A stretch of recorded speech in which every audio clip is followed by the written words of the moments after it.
আসুন আজকে প্রথমেই আপনাদের কিছু কাজ দেখাই। এই আর্টওয়ার্কটি মিক্স মিডিয়ায় করা। এই সুন্দর আর্টওয়ার্কটি করেছে দিশানি দীক্ষিত। এই ছবিটি করা অয়েল প্যাস্টেলে এবং এর পরবর্তী এই ছবিটি করা পেন্সিল শেডিংয়ে। আর এই সুন্দর ছবি দুটি করেছে রাজবীর দাস।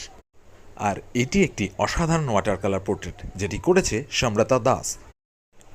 এর পরেরটি হলো একটি প্যাস্টেল কম্পোজিশন যেটি করেছে সৌনক সরকার।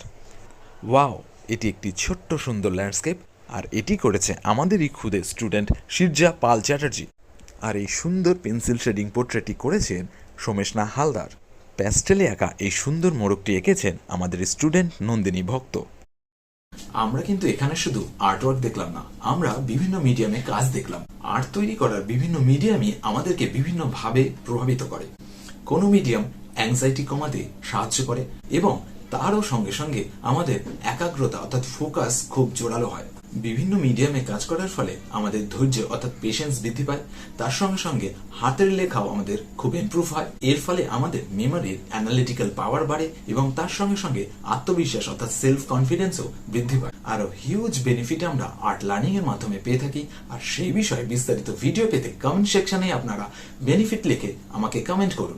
আমরা এখানে আসবো স্কিল ডেভেলপমেন্টের সাথে সাথে একটা সুন্দর সুস্থ লাইফ তৈরি করতে।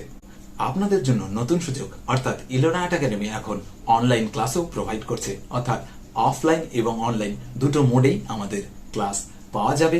অনলাইন কিংবা অফলাইনে ইন্টারেস্টেড ক্যান্ডিডেটরা নিচে দেওয়া নাম্বারে কল বা হোয়াটসঅ্যাপ করতে পারো। বিস্তারিত সঙ্গেই দেওয়া আছে। দেখা হচ্ছে পরের ভিডিওতে। Good bye.